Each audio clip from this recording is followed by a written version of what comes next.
And so when I say Chinese, I want you to scream out the nation that's associated with this. For example, if I say Chinese, you're going to say what?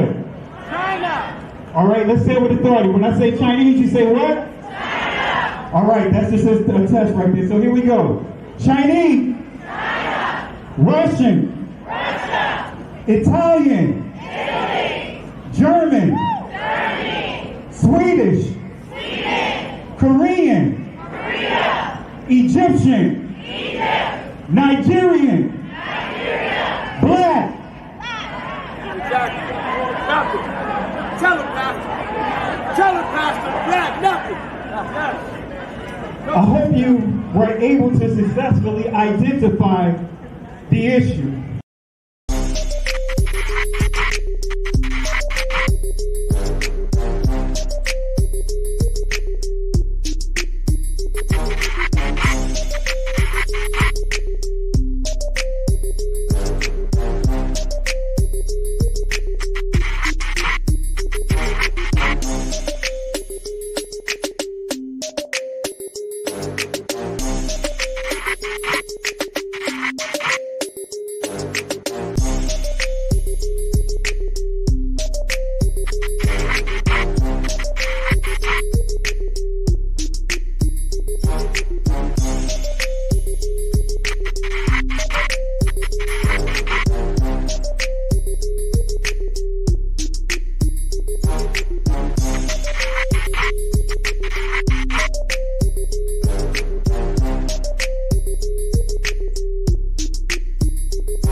Look on the outside edge of the pews. Look on the outside edge of the pews where you are. You see the different markings alongside the edge of the pews? They represent the different tribes that made up our congregation back then and spoke over 6 different languages among themselves. These were small tribes enslaved by larger tribes and sold to Europeans as they came along the African coast. One of the major languages they spoke back then was that of Aramaic and also two of Hebrew, which means the writings read from bottom to top. Assalamu alaikum. Which means peace be unto you. It's not a Muslim term. It's actually the same greeting which Christ gave into the disciples when he met them in that region. Most countries in that region read from right to left. Here in America, we read from left to right. That's why the pastors in the St. Glass window up front here are going in numbers 2 through 7 from the right-hand side over to the left, to the left, to the left, to the left. This is First African Baptist Church, the oldest black church in North America. The building built by slaves. The gentleman that laid the first brick laid the last. The balcony hold pews that actually were built by slaves. They have the oldest information in this building. That information is written in cursive Hebrew writing.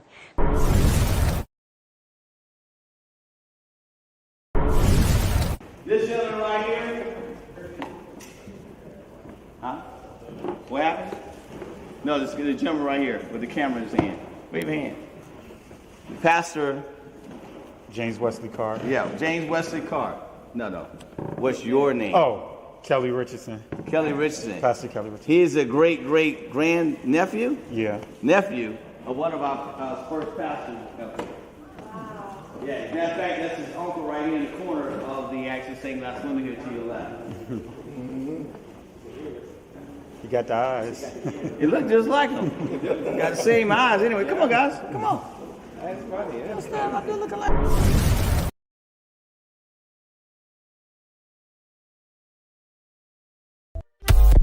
I'm so glad you're here because you can bring great clarity. Can you tell us a little bit about the Sephardic Jews and how they were scattered because they went west? I sure can. Because the reason why I want to is because a lot of them, and a lot of people don't know this, are in the Caribbean. They are. In the islands. And you're one of them. I know that. I'm one of them. I know that. Because, a lot of folk don't know that those roots are there. One of the first batches of slaves that came to Jamaica, they were the Sephardic Jews. It's documented. And they're all over the Caribbean, over the Caribbean, South America, Central America, and even the South Central United States. Wow. And DNA testing is a factor in all this now. Genesis chapter 11, verse 10 explains the genealogy of Shem. Shem was a black man in Africa. If you repeat this fact, they can't laugh at you. If you repeat this fact, they can't laugh at you. If you repeat this fact, they can't laugh at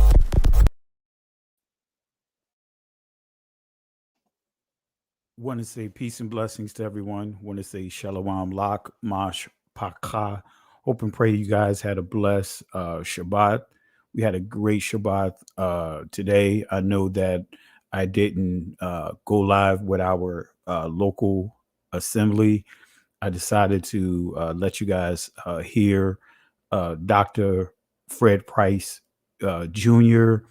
defend and stand firmly on Deuteronomy 28:68, because he made it clear he believes that the prophecy of Deuteronomy 28:68 lines right up with the transatlantic slave trade, right? I refer to it as a transatlantic world war because it was a world war by the very definition of it. Now, I decided to do a last minute live because I saw some of the comments that many made on the video about Dr. Price comments about the slave database, right? And so I just wanted to address that because one thing we got to understand, family, we have to understand that none of us know it all. You know, I've earned my all kinds of accolades in higher education. You know, I have a number of certifications. I work in a very high position. And so that still doesn't mean that I know it all. You know, Dr. Price, he's very astute. His father, very astute. We have a number of brothers and sisters that are teaching this word that are very astute, you know, like the late Pastor Stephen Darby. We have others that are teaching this word, and we have to understand, family, you know, not everything that Pastor Darby taught on is 100% correct. Not everything that Dr. Price, father and son, taught or speak on or have, you know, currently teaching is completely incorrect, right? Not everything that you're going to hear. And if you go back over some of my old stuff, I made some errors because guess what? I'm still learning just like everyone else. You know, I'm still in that process, especially if you're coming out of Christianity. When you're coming out of Christianity, you have to go through the process of unlearning a number of things that you learned in that religious system, and now relearning and then applying those things, especially if you are a pastor making that transition, you're doing everything in front of the people. So I want to make this clear. I'm not doing this video to call myself trying to correct Dr. Price. That's not where I'm going at with this, but I just want to give clarity to you guys about the slave database. And I want to make sure that you guys understand, let's not be so critical when we hear leaders teaching this truth. That's one of my pet peeves. That's one of the things I kind of get frustrated with, is because many of our brothers and sisters will go into those videos and start critiquing them. You know, one minute we'll say that, man, when are we going to start hearing pastors teach this truth? And now you have pastors that are teaching this truth while they're making that transition. And that's not enough. You know, many are posting all kinds of comments trying to question their authenticity. So I just want to do this this live here. I know it's last minute. I didn't schedule it. So, you know, we're going to get right into it, and some will just have to catch it on the replay. But let me just give some shout outs here for those that are here tonight. I want to say peace and blessings to Happy Natural. I want to say peace and blessings to you. I want to say Shabbat Shalom to Barbara Jones. Appreciate you for being on here another night. Kenneth Walker, Shabbat Shalom family. I want to say peace and blessings to you. JD, wow, I just looked mine up. I want to say peace and blessings to you. Let's see here. Lemuria Johnson, want to say Shabbat Shalom to you. Appreciate you. Naki Ya, right? Want to say peace and blessings to you. Yeah, we up late. I'm doing a late night one here, right? Doing it like they would say in the old school. I'm doing a graveyard shift, right? Want to say James Leon. Want to say peace and blessings to you. Actual Israel. Want to say peace and blessings to you. Want to say shalom to you. Kamaria Lyricist. Want to say shalom to you. Vincent Johnson. Want to say peace and blessings to you. Want to say shalom to you. Carter Monroe. Want to say peace and blessings to you. Hope all is well with you. David Wicks. Shabbat shalom to you. Gideon Yarden Israel. Shalom to you as well. Who else do we have here? Let's see here. Sapar Israel. Want to say peace and blessings to you. Inspired Identity. Shalom or Shalom family. I want to say peace and blessings to you as well. Stephanie Ross. Peace and blessings. Yah's Grace. Israelite wife. Peace and blessings. Diamond Love. Want to say peace and blessings to you. Yah's son. Peace and blessings to you. Happy Natural. Peace and blessings to you. The souls of our ancestors. Want to say peace and blessings to you, my sister. Appreciate all that you're doing. Appreciate the love, the support that you have for our people, for this community, the things that you do that's not recorded publicly in front of what I mean by that, in front of the public eye. You do a lot behind the scene, and really appreciate you and even bringing awareness to the situation with Mason, Tennessee. So I appreciate you, sis. And no need to thank me for adding you to the mod as a moderator here. Really appreciate your integrity. Want to say peace and blessings to who else do I have here? Did I get everyone? See more and more popping up. And if I don't get you to your name, please don't take it like the old school would say. Don't charge it to my heart. Charge it to my head, not to my heart. Let's see here. Who else can we get in real quick? Shona Hall. Shalom to you. Tracy Brown. Want to say shalom to you. Sheila Jackson. Shabbat shalom, family. Peace and blessings to you as well. David Wicks. Who else do we have here? Tone Yah. Want to say peace and blessings to you. Who else do we have here? Edward Owens. Joel Johnson. Hot Water Cornbread. Okay, Hot Water Cornbread. I want to say shalom to you. Stay on Fire Ministry. Want to say peace and blessings to you. Black to My Roots. Who else do we have here? Roy Day. All right. And let's see here. Versace Dot. I want to say peace and blessings to you. So we all up late tonight. So let me go ahead and actually enlarge my screen here, enlarging the presentation here so that way you guys can see it. Let me go ahead and update the banner. Let me put the banner on the screen for those that would like to contact me. And I have to play catch up on my email. I haven't had time to go through my email. So I'm definitely going to have to get caught up with that email, my Gmail account. And I am working on having someone actually monitor it for me. So that way, though you guys that may put comments there, I'll definitely be able to get to them. All right. So let me go ahead and update this banner here on what we're going to discuss tonight. What is the topic here? Yeah. All right. Yeah. Okay. Yeah. This lesson is based off of a message that I did for literally over 3 years. Let me see here. Our history. And I'm just going to say, let's see. All right, let me create this here.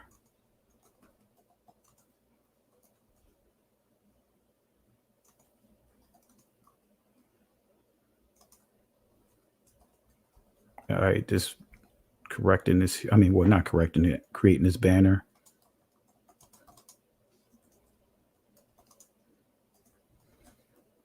All right, there we go. Let me go ahead and get this here, episode 3. All right, here we go. All right, there we go. There's my contact information. All right, and so what we're dealing with today, this is still part of that message I taught for over 3 years. The same message I taught every single started off Sunday, and then as we transitioned to the Shabbat, it went from Sunday service to our Shabbat service. I taught the same lesson to the point that the people began to memorize most of the lesson, and I just had to follow the instructions of the Holy Spirit. The Most High told me, hey, just keep teaching the same message over and over again. And if people ask the question why, guess what? That'll confirm why I need to continue to teach the same lesson over and over again. So of course that lesson is pretty big. So of course I didn't teach the same lesson in terms of the full lesson every service. I had to break it up into pieces, and so I rotated. So in most cases it took me about 3 weeks to go through the entire rotation. So what you're going to see here is part of that lesson, right? So we're going to deal with the slave database, and I'm sure some of you guys heard it that Dr. Price stated that he did not see any Hebrew or Israelite names inside the slave database. He went to Slave Voyager and some of the other, I forgot the name of the other database that he went to. I believe it was called enslaved.org. And, I tried to go there, but it's, just the way that the search engine that they created for it is just really not conducive, so it's like, some of the results are not coming out the way it is. The search is not what I thought it would be. So I may try to go to it again in the near future, but for me, it just didn't, I just didn't like the search engine itself because of how long, just the way that it's put together. But I may even pull that up so that way you guys can see some of these names that I'm going to go through. And I'm going to drop some links inside the comment section so that way you guys can confirm what I pull up as well. So what I did was, I know it's the slave database, right?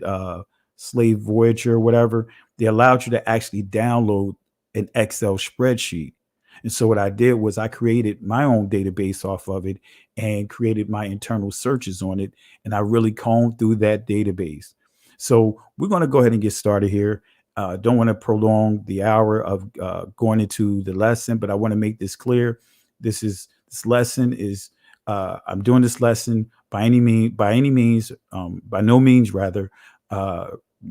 means am I trying to throw any shade on Pastor Price. Really appreciate all what he and his father has done, making every attempt to bring awareness to our people. His father, again, the late Pastor Price, right? Fred Price, he made it clear he did not know really a lot about the history portion of it, but he was going off of the biblical foundation, and he did a lot to try to tear down the walls of racism. And he did a 1-year message on that. And his son, I believe, paying homage to his father, did the same thing once his father had died from the COVID. So let's go to get into it, family. Again, not going to be before you long, but we're going to do some basic stuff to build this up here. So I want to start off with this here. This is what I've been teaching. This is a saying that I came up with, and I quote this. I recited this for over 3 straight years. So when you don't see and know your value, you allow others to define it for you. Let me say that again. When you don't see and know your value, you will allow others to define it for you. And we all been the victim of this. We've all been the recipient of this because most of us don't know who we truly are in terms of our heritage. And so others defined it for us, telling us all kinds of absurdities like stating that we are, especially when we're dealing with it from a biblical perspective, that, hey, we are descendants of Ham. And the reason why we have our dark skin is because we've been cursed. We've been on the receiving end of a lot of poor, insulting doctrine. So when you don't see and when you don't truly know your value, you will allow others to define it for you. I want to start off with this article here. All right. Houston Daily Post, Negro who can write Hebrew. I want to set the tone with this because there's a lot of, how can I put it, slander or evil reports from those that could supposedly be Bible toters, those that supposedly be defendants or defenders or the gatekeepers of Christianity or certain parts of Christianity, because they're not defending all of Christianity, just I guess whatever doors that they're standing in front of for the denomination. So you have a lot of slander. You have an agenda that's trying to make our voices be good for nothing because they don't have an argument. They don't have a response, so to speak. They cannot defend this truth that is coming out, right? They cannot defend it. So what do they want to do? They want to try to discredit our voices, to make our voices good for nothing. The Hebrew phrase, ra'ah dabath, right? That means evil report. And if you understand what an evil report is, we see what the Israelites did as far as with the spies, the 10 out of the 12 that came back, they decided that they were going to make the Most High's promises good for nothing among the people, right? And that's what you have, this agenda out here by demonizing the term Hebrew Israelite and coming up with all kinds of terms that's biblical transliterated terms that's inside the Bible. They are trying to come up with anything that they can to try to discredit this awakening. All right. Every bullet point that they try to make towards our community can be made towards Christianity, can be made towards the Catholic Church, can be made towards Judaism, the very institutions that have enslaved our people. So this is one of the articles that they try to discredit, but I'm not getting into all of that, right? I'm going to share this article with you and we're going to build off of this. So Houston Daily Post, Negro who can write Hebrew, right? September 20th, 1897, right? Notice what this says here. Notice what this says here, family. He is deaf and dumb and comes from an African town, right? Hartford, Connecticut. That's the source of the article. It says September 19th, right? A young African Negro has been in the city for the last few days who claims to be a Hebrew. He is deaf and dumb and as black as the ace of spade. Now, understand this, family. This is not insulting the young brother here. When it says he's deaf and dumb, that simply means that he was born deaf. So when you're born not ever hearing a sound, it's going to affect how you speak, which you will not be able to really speak and articulate yourself. So he's deaf and dumb. That's all it means is he was born deaf and he can't speak. He cannot formulate words from his mouth. And it says, and as black as the ace of spade. This is not throwing any shade. This is making it clear that he is 100% Negro, that he's not mixed with anyone. That's what this is saying. So it says he carries a pad of paper with him and answer all questions by writing them in Hebrew and Lashon Kodesh, right? Lashon Kodesh. And we're going to break this down because you have many of these people that are attacking, coming up with slanderous videos and slanderous reports, trying to make our testimonies good for nothing. They come up with this term called Lashon Kodesh, right? I never used that term before, right? But they use that term, Lashon Kodesh, and then try to make it into a negative thing. But we see here, Lashon Kodesh. And I'm going to show you Loshkin. There was no O sounds in ancient Hebrew, which I'm going to prove. Like Loshkin, that's actually, if you can hear the Germanic accent behind that. You can actually see the Yiddish that's underlining in this phrase. But anyway, Loshkin Kodesh. What excites the most wonder is that he writes Loshkin Kodesh very rapidly. It is the language of the books of Moses. So they're making it clear he's writing a Hebrew, but really he's writing the language of the books of Moses, which would be Paleo Hebrew. That's a different type of Hebrew.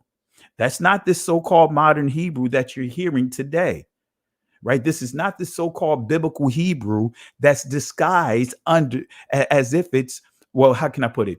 The Israeli language that's disguised as biblical Hebrew. You still have the same construct. You still have the vowel points, the Masoretic points, and all. We'll get to that in a second. So it says here, it is the language of the books of Moses. So we're dealing with ancient Hebrew. We're dealing with Paleo Hebrew, and it's made a special study of, spoken and writes with ease only by the rabbis and highly educated Hebrews. It goes on to say, the Negro was sent to one of the rabbis in Hartford. We're dealing with Connecticut, right? Who is perfectly satisfied that he is a Hebrew.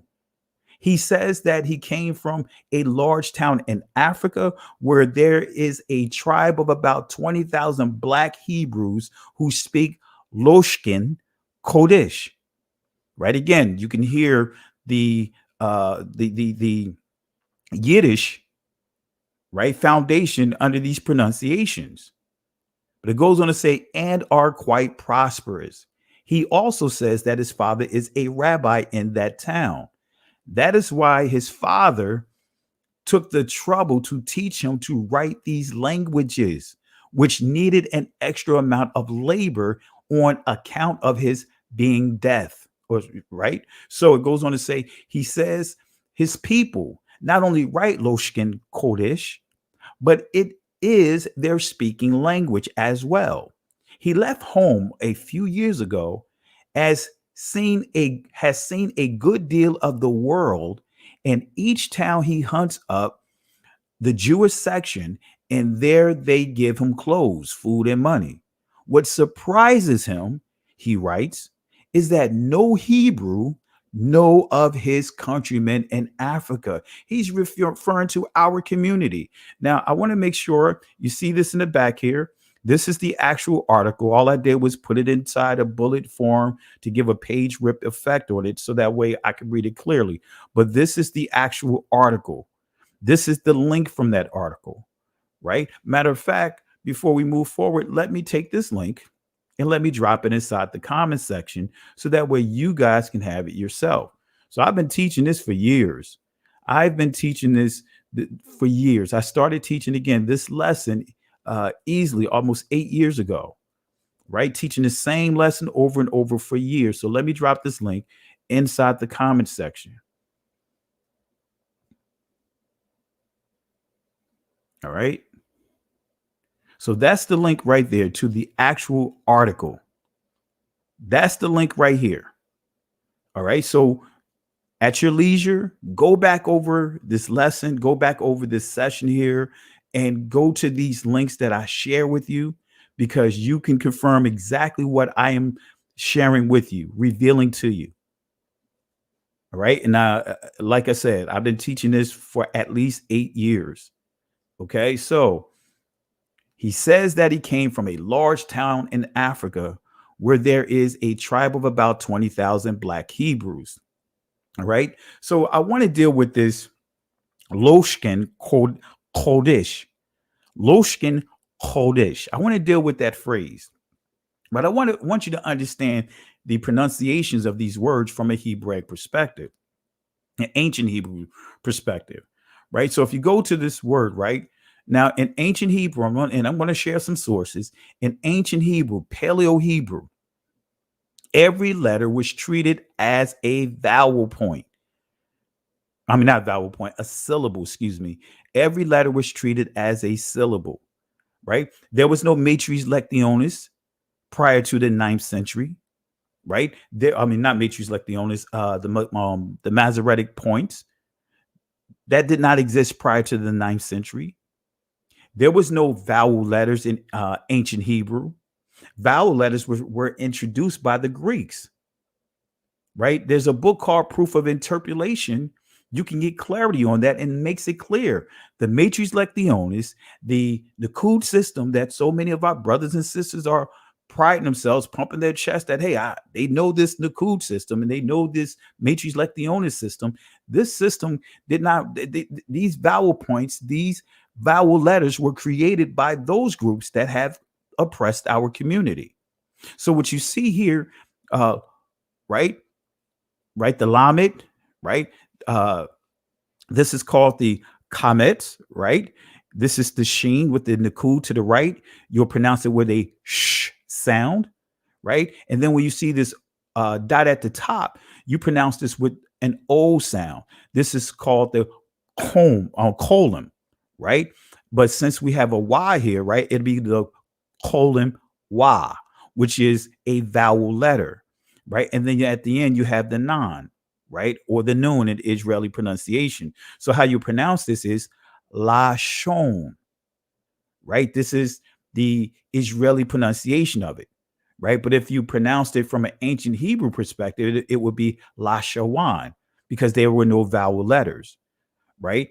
Now, I have always pronounced it from Lashan, right? I didn't, because when you look up and you first see this letter or this word in Genesis chapter 10, right, you will see Lashan, right? When you look at Genesis chapter 10 and when you look at Genesis chapter 11. So I would say Lashan, right? Some would say Lashawan. That's why you hear, and I'm going to explain this real quick. Matter of fact, before we move forward, let me play a quick video so that way you guys can understand exactly what I'm talking about here.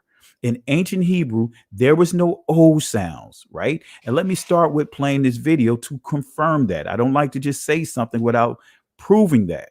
Let me let you hear this video of a professor teaching ancient Hebrew.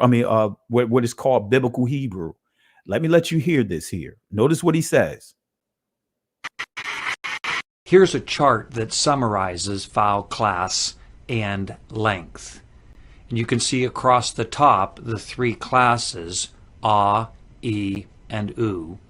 And then down the side the four lengths, long, medium, short, and very short. So let's just go over this chart. We'll start with the A class vowels. The long vowel is cholam vav, and you'll recall that this says O as in snow. Now you might wonder why an O vowel is in the A class, and this is because of historical considerations. Originally there was no O sound in Hebrew. Everything that is a cholam vav used to be a long A. If you know the Hebrew word for peace, it's shalom. If you know the Arabic word for peace, it's salam. And that long ah in Arabic is now an O in Hebrew. And so historically, cholam vav was a long ah class vowel, and that's why we put it here.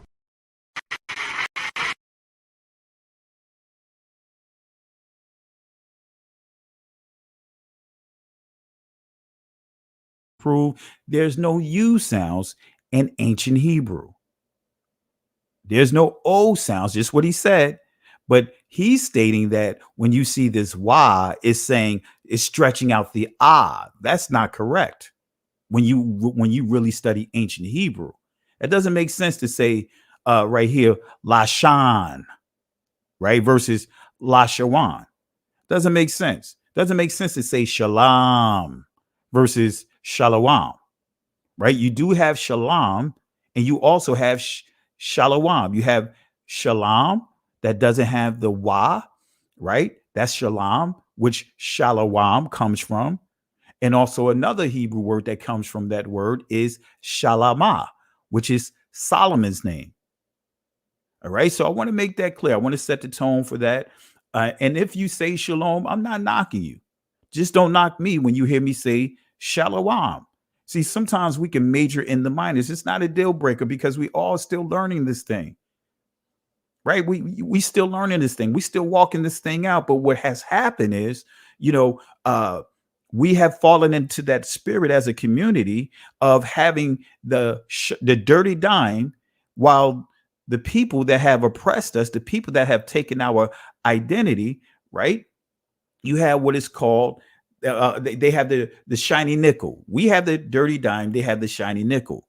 They tricked us to believing that our dirty dime has less of value than their shiny nickel.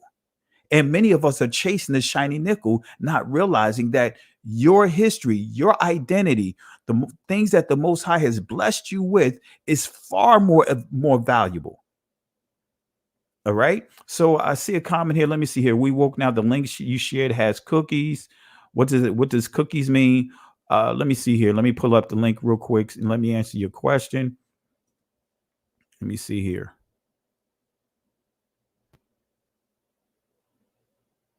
Right? You shouldn't have to, mine didn't come up with cookies, but you don't have to allow the cookies to download. But what cookies are, they're like miniature applications, right?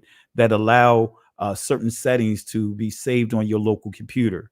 So when you go back to that site, right, you don't have to type in certain things.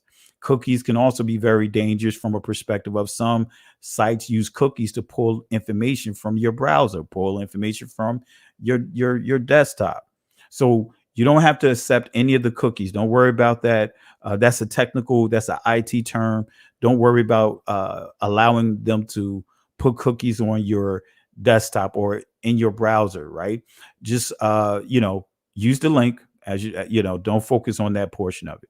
All right. So don't allow them to put cookies on your machine. Okay. So let's see here. I want to say peace and blessings to my sister Carol. I want to say shalom to you. All right. So family, I want to repeat that again. There were no O sounds in Hebrew. In ancient Hebrew did not have any O sounds. So when you say shalom, that is not of ancient Hebrew origin, right? That's dealing with the accents of the Europeans that have interpolated our language. So what you see here, right, on your screen, when you see Lashon, what the professor was referring to right here, right, that colon va, this is what a vowel letter, and it's being it makes the O sound. So it didn't have ancient Hebrew did not have an O sound. So that's any word that you hear that's supposed to be an ancient Hebrew word, a biblical Hebrew word. Guess what? That's a dead giveaway right there. That it's not that's not Paleo Hebrew. That's not ancient Hebrew. All right. But again, it's not a deal breaker to me. Why? Because we're all still trying to piece this thing together. We all still in this walk. We don't know everything. No individual know everything. We're still walking this thing out. So notice what it says here, the tongue. All right. It says used literally as an instrument of licking, eating, speech. All right. That's what lashon or lashawan means right there, or lashan. So let's deal with the primitive root word definition of the tongue, the word tongue. And this is what I pointed out earlier. This is what I use. I go to the primitive root word. And the primitive root word, and if you notice in many of my lessons, I highlight the primitive root word. Okay.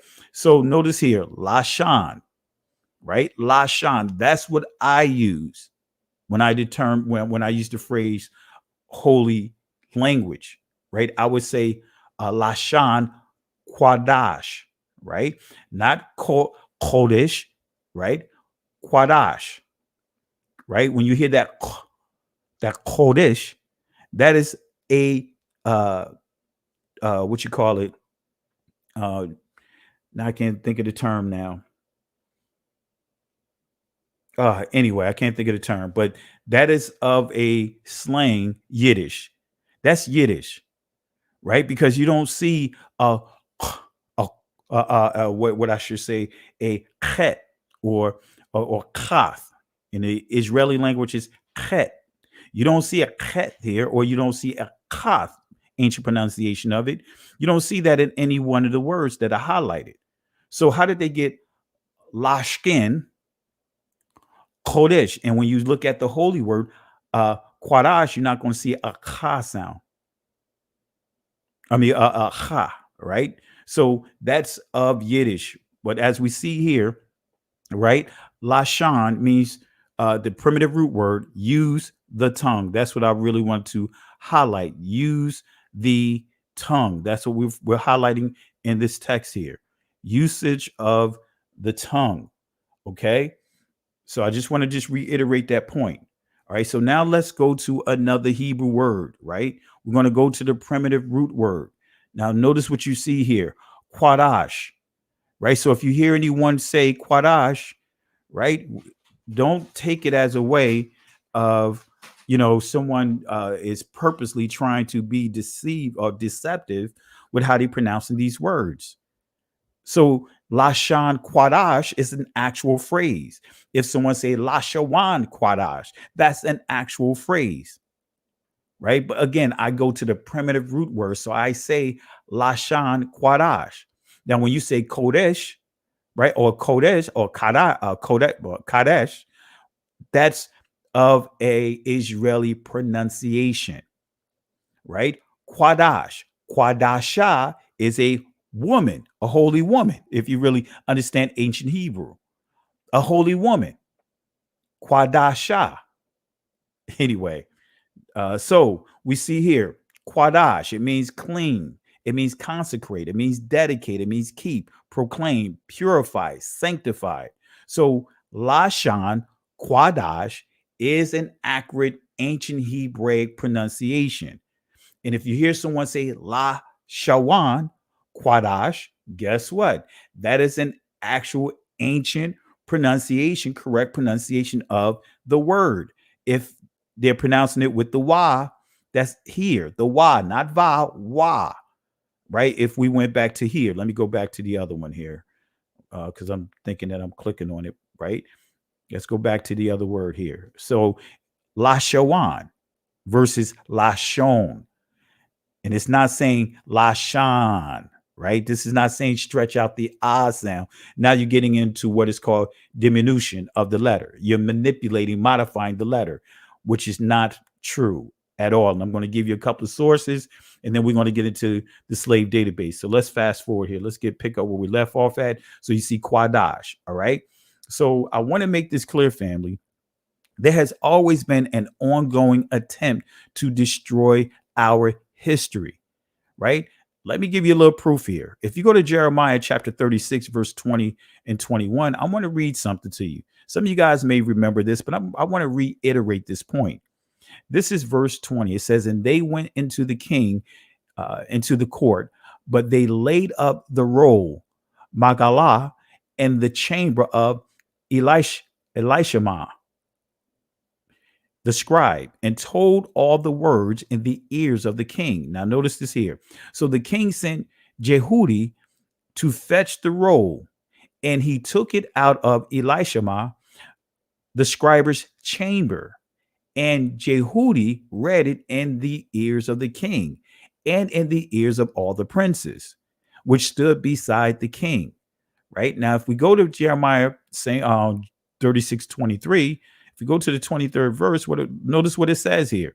And it came to pass that when Jehudi had read 3 or 4 leaves, he cut it with a penknife and cast it into the fire that was on the hearth until all the roll, Magalah, was consumed in the fire that was on the hearth. So we see that the original, let me make it clear, the original book of Jeremiah doesn't exist.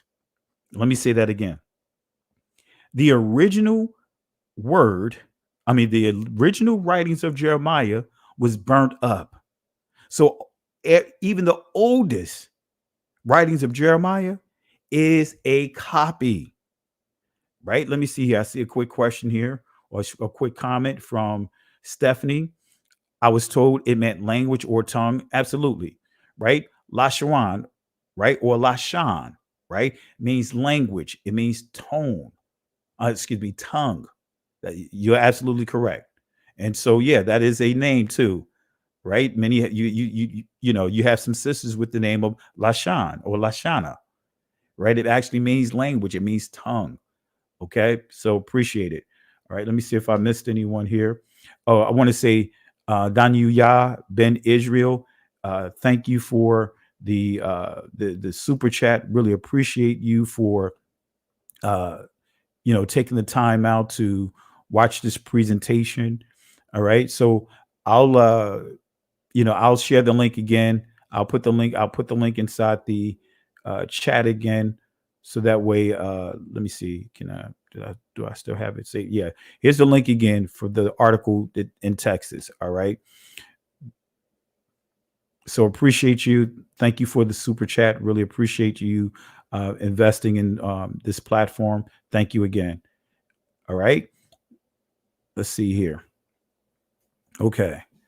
So as I was saying, that Jeremiah, the oldest book of that you will find, the oldest manuscripts that you'll find, that oldest, no matter how old it is, that is not the original book that was or scrolls that was written by Jeremiah, right?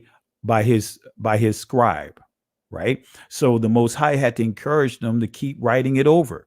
The king destroyed it, and he had to write it over. So this part right here about the king burning up, destroying the roll, that wasn't in the original.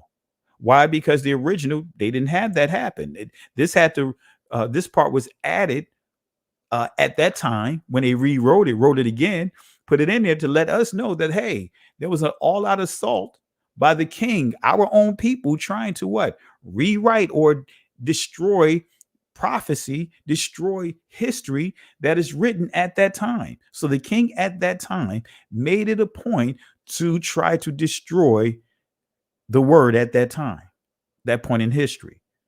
But let's fast forward it. This is another article, right? This is dealing with some ancient manuscripts of Timbuktu, erasing history, ancient Timbuktu manuscripts, one written in Hebrew, torched by Malayan Islamists, right? Here's the article right here. Notice what it says. If the ongoing excavations at the Temple Mount designed to purge all Judaic artifacts and hence ancestral link to Jerusalem are any indication, Islamists seem to be good at destroying ancient relics in their attempt to rewrite history. So we're not just dealing with the attacks of the Christian and Catholicism or Catholic Church, and even in Judaism, of how our history, our identity, our heritage is being destroyed, and they're making all kinds of attempts to rewrite it. I saw a professor really give a great presentation on Timbuktu, some of the different the manuscripts and different roles that they discovered out there. But he focused on Arabic. He focused on Islamic. He mentioned none of this right here. That's what was disappointing about it.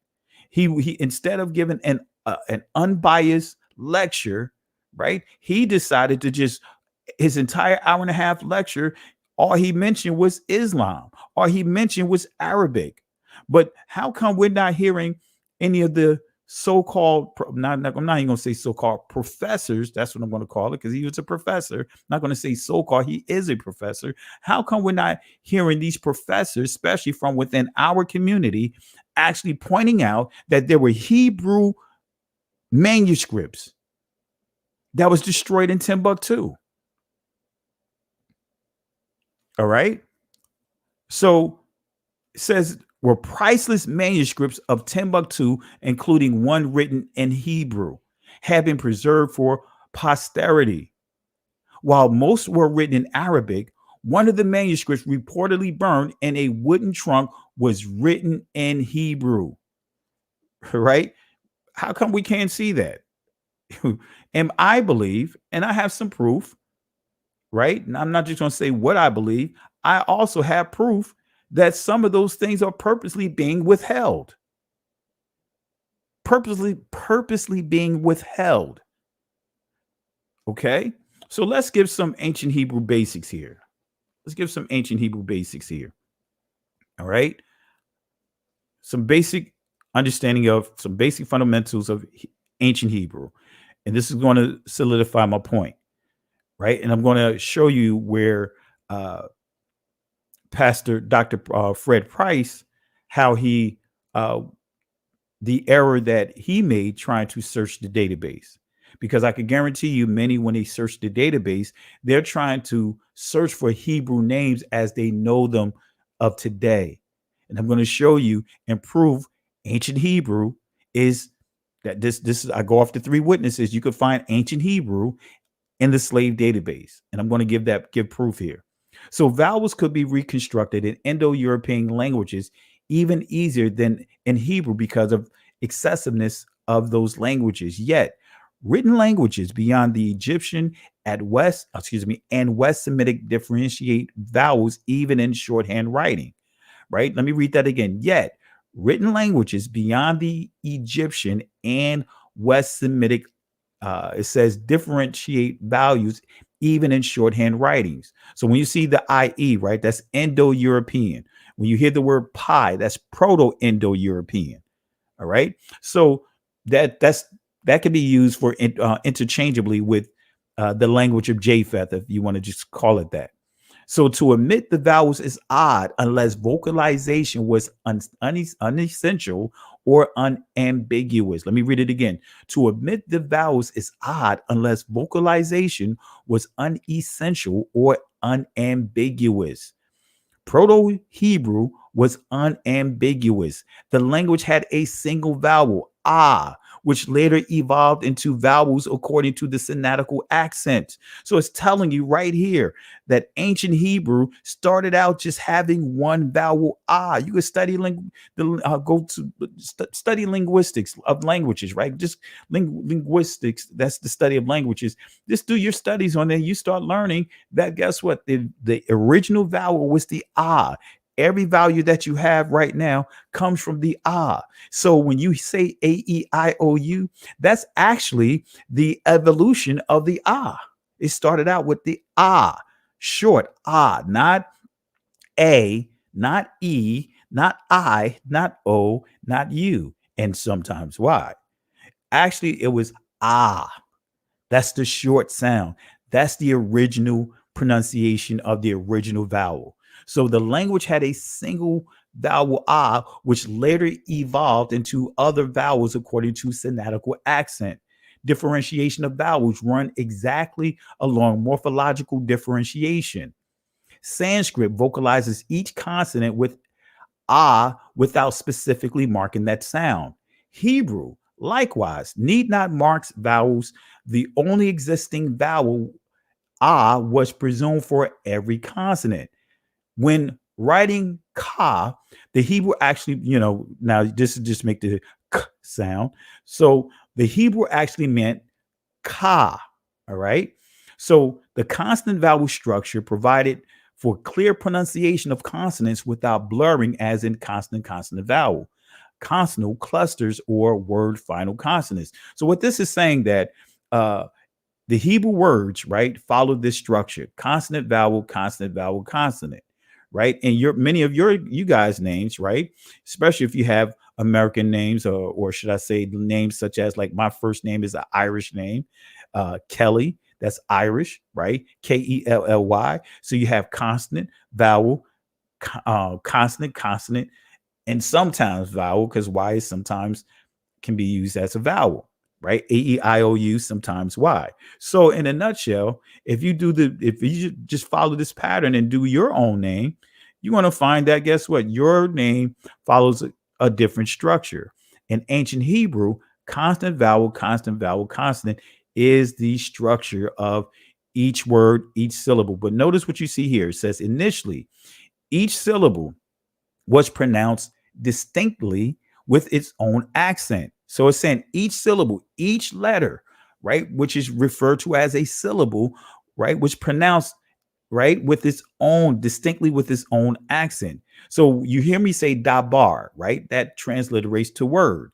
But in ancient, going beyond that, if we went to the true ancient Hebrew, instead of saying dabar, it would be dabara, right? As you see, dabara.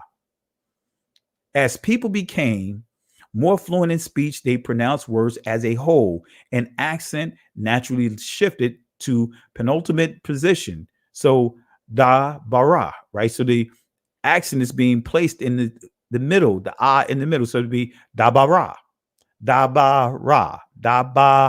instead of da bara, right? Da bara is stretching out that but it says accent, unaccented final vowel shortened to indistinct shuruk.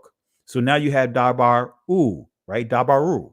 and eventually lost. So instead of saying dabaru, right, dabaru, now it's saying dabar, right? That's what you hear me saying today, dabar, when actually in ancient Hebrew, it's actually dabara, because every letter was pronounced as a syllable.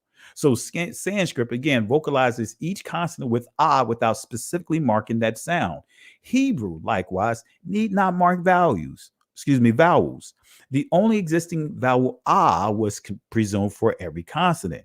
So let me take you to another article, the Semitic vowel ah, as we get ready to go into the slave database, right? This is imperative, right? American Journal of Philology, the Semitic vowel ah, 1881, page 446 and 447.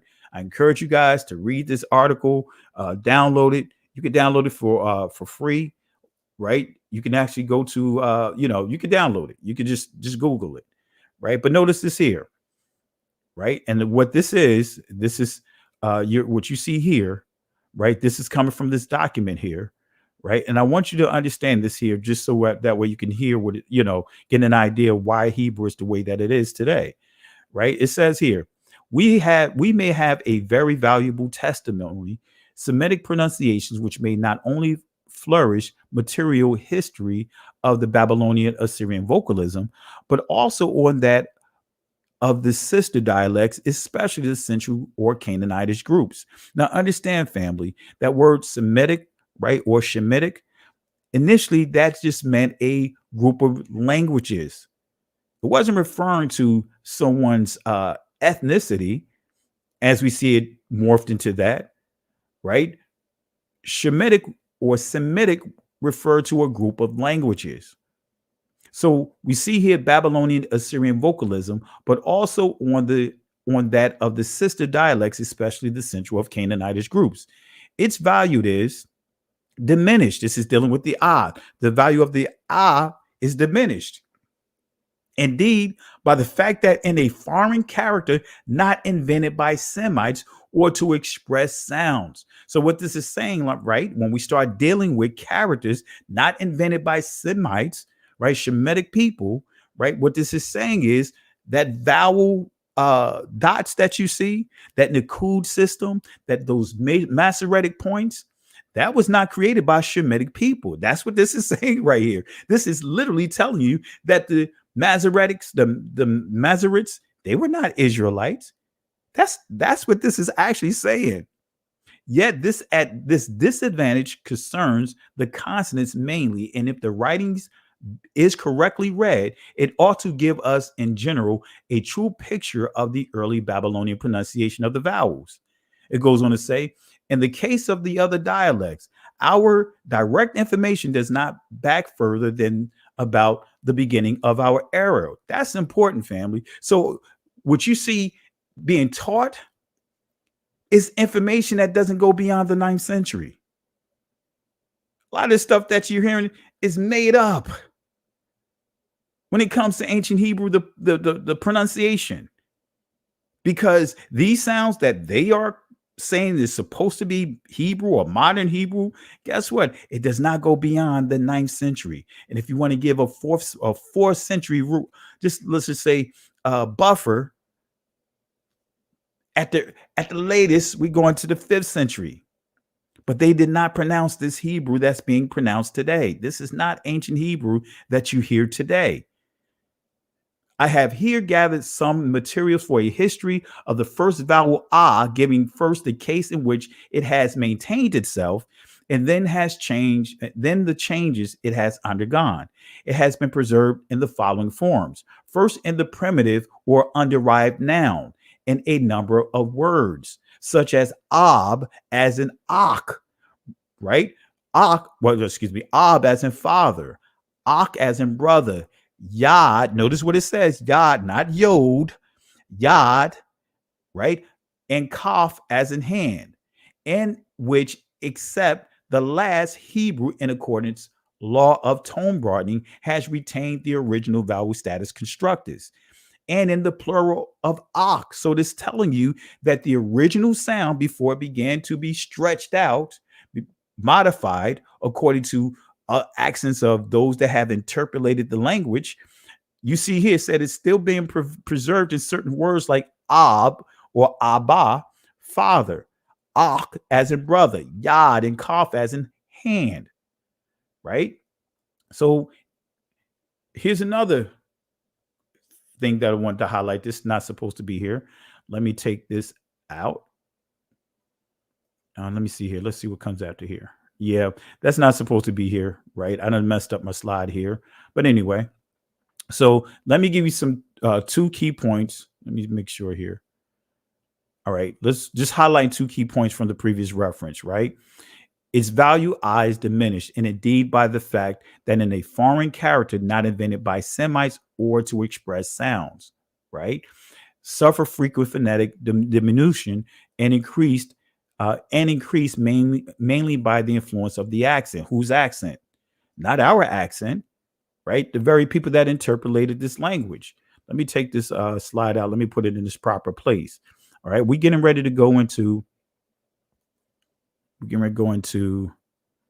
another key area. We're almost there, but I just wanted to paint the picture, build it up here before we get there. Let me take this out.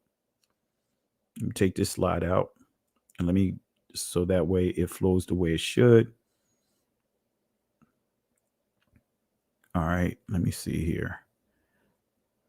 Let me put this down where it needs to go. We're almost there, family. A couple more slides, and we're going to get into the slave database. But I just want to walk you through some Hebrew basics so that way you understand. Let's see here. All right. I'll put that over here. All right.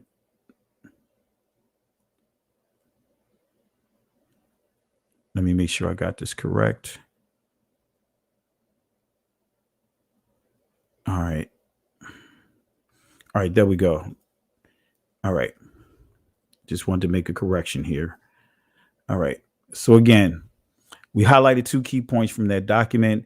I encourage you guys, and actually I'm going to load some new lessons up on ancient Hebrew on the Patreon channel. So I thank those for subscribing there. I have right now like 7 lessons there. So I encourage you guys to go through those lessons, because everything I'm presenting here is there, but within more in-depth information.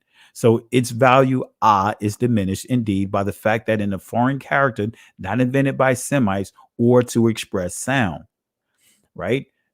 It says the suffer frequent phonetic diminution and increase mainly by the influence of the accent. So what an accent is, either a mark or a letter to place the point of emphasis on making a certain sound or pronounce a syllable a certain way in a word. That's all it is. All right. Do the etymology of it. You'll see. But let me confirm this here, because remember what I said about the right? The consonants, right? Ancient Hebrew originally just had the sound. Well, ge'ez, right? It's called geez right now, but ge'ez or ga'az, right? This language originally did not have all the vowel sounds. And I'm going to prove it here, because I know when many of you guys hear like, wait a minute, you're going to tell me that there was no other vowels but just the sound? That sounds so primitive. You know what? That's the problem. That's what many of the Europeans, that's what the Greeks, they call themselves taking our language and improving it according to their standards to make it more conducive to them, right? At one time, the Greeks did not have a written language. They were taught by Phoenicians. They were taught by dark melanated people on how to have a written language, because when we deal with Phoenician, when we deal with ancient Hebrew, that was the language, the lingua franca, especially when you deal with trading. Right? But taught the Greeks, and then the Greeks, whatever extra letters that they did not have usage of, they made them into vowels. And we see the influence of that in the language right now when you hear vowel letters, as I pointed out earlier. So another language that vocalizes each consonant with without specifically marking that sound is ge'ez or ga'az. Now notice this: before the 4th century, ge'ez or ga'az had not made use of vowels, but the usage of vowels was incorporated into Ge'ez or Ga'az when the Ashkemites converted to Christianity. You see what I'm going at? Once they converted to Christianity, they began to interpolate, they began to modify their heritage. So Ga'az is the ancient pronunciation of the language that they spoke. Now it's Amharic, right? With all these modifications, this interpolation, which occurred sometime in the 4th century, right? But let me just, matter of fact, it says here, it says, suggests that the reason that the alphabet was modified at the time could have been due to the wish to make biblical text more intelligible to newly literate. You see where I'm going at with it? To make it more intelligible. You see the overtone here? To the newly literate. All right. But let me show you some here. Right. This is the ancient Ge'ez or Ga'az that comes from the Sabine or Saba'an language. Right. I'm going to read these letters. And these letters, you will not find any other modern alphabets. This is the original pronunciation of Ga'az, which now is referred to as Amharic, right? But notice this. I'm going to read it. A, ba, ga, da, za, ta, ya, ka, la, ma, sa, sa, ka, ra, wa, za, ha, na, sa, ta, fa. Right? And Ga'az is a Shemitic language. Right? Ga'az is a Shemitic language. And the Most High said he's going to cleanse our language. He's going to purge it. He's going to get it back to where it was. He's going to restore our language. He's going to clean up all these different accents that was added to it. Again, the language was interpolated. All right. So let's go ahead and get into this here. Now we're getting ready to get into the slave database. But I want to start off with this article. Hebrew inscription on a 3,000-year-old jar could redraw borders of ancient Israel. Notice what it says here.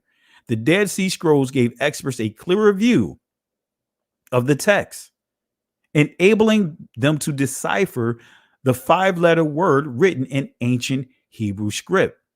Now, notice what they say here. It says the description reads, Le Bene Benayahu, right? Le Benayahu, right? Simply meaning that the storage jar and its belongings or in its contents belong to Benayahu, right? That's what it says, right? This is the inscription that you see on there, right? Le Benayahu, right? Said that this inscription is on there. But notice this here, right? We see the la, which is a prefix, right? And we see banaya, right? If you pronounce it in the ancient Hebrew, or banaya wa, right? So, but there again, when you read it, because this is Yah, right? So it'd be Bana Yah in ancient Hebrew, Bana Yah, La Bana Yah. And I'm pronouncing it in ancient Hebrew, not Le Bene Yahu, not that this is still influenced. Remember, there was no O sounds, there was no A sounds, right? There was no U sounds or U sounds in ancient Hebrew. But again, La Bana Yah, Wa or Yah, right? So this is saying Bena from the Hebrew verb Bana, which means built, Yah or Yahu, right? Yahwistic suffix for the tetragrammaton, which will be Yahweh. But this is using this as a vowel letter, right? So at the top, remember that colon, that dot at the top makes the O sound, right? The dot in the center will make a U sound. That's when you're getting into the sharuk, right? To make the oo sound. Those points did not exist in ancient Hebrew. But let's bring this out. So la, that is a prefix that means two or four, that transliterates to two or four, right? So when we look at the Hebrew definition of the word bana, as they gave it in the article, this is what it means: to build, obtain children, make, repair, set up, establish, rebuild. So clarity, bana in Hebrew means to build, repair, establish. So the Hebrew definition of Yah, right? Let's see what it says here, right? You can confirm this, meaning the same as Jah, right? The sacred name, Jah, the Lord, most vehement, right? Compares, it says comparing names of Ayah, right? If you see it in ancient Hebrew, you'll see the Yah. This is be Yah instead of Ayah, it'll be Yah, right? Jah, right? That's the influence of Solatreo, right? Ladino. That's a whole nother conversation, right? Notice what it says here. It's this word Yah, the short form, is 48 times in the holy text, but you only see it one time in the form of Jah. But it's 48 times, but a total of 49 times if you read it from ancient Hebrew. Why is that in the voice of KRS-One? Why is it that we only see it one time and it's Jah? Why is that?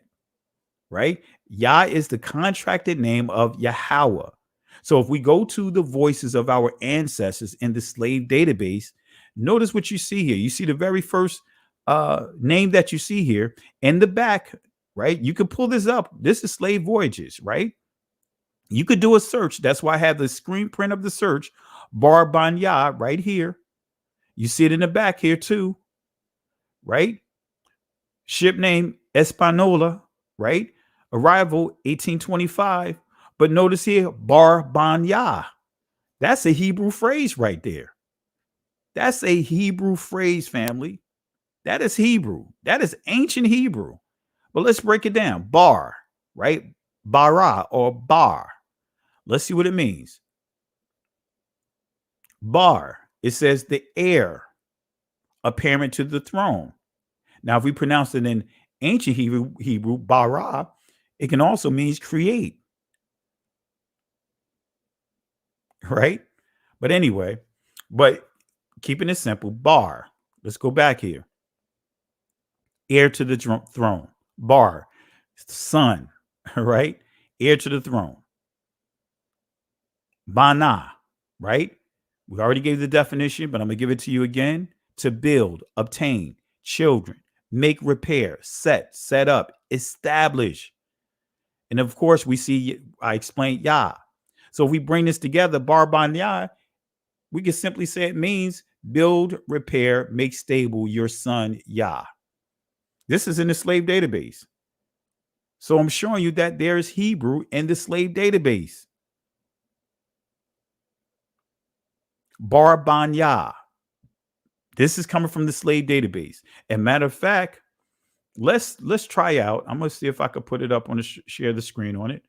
Let me see. Let me go to the slave database. Now I'll do this in real time. Where's I thought I had it. Oh yeah, let's go to enslaved. Let me see if I could type it in. This is the one that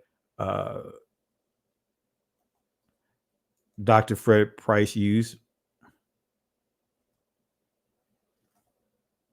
All right, let me see if I have it. I'm going to search right now for it. All right, so let me put this on your screen real quick. All right, let me take this out. Let me put it in its own window. And let's see if I can share this here. I want to make sure you see it, but I'm going to use that here. Let me see if I can share that.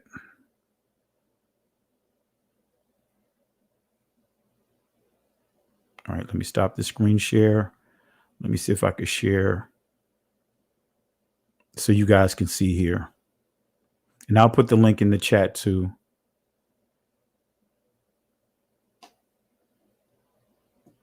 All right. All right. If you guys can see it on the screen, put the one up. You guys, if you guys can see it in the screen, hit 1.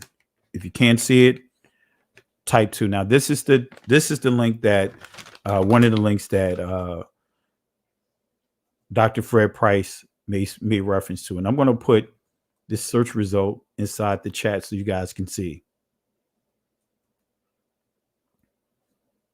All right, so you see Bar Banya. It says 4 people.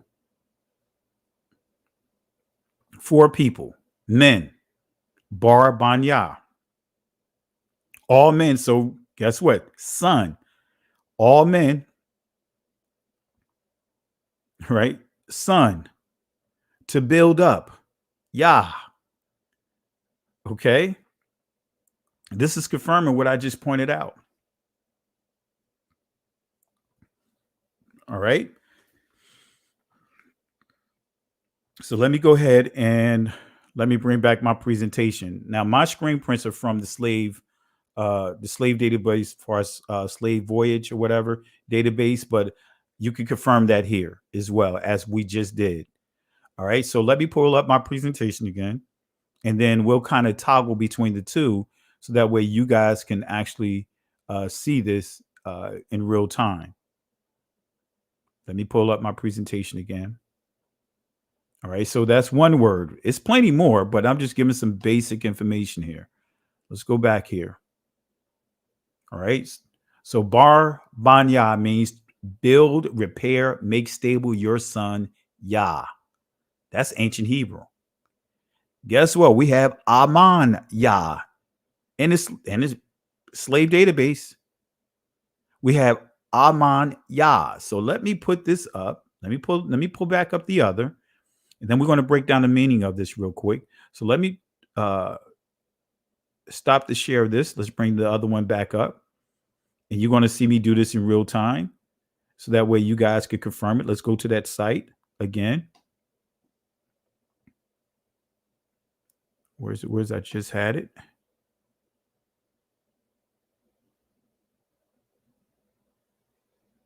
I just had it.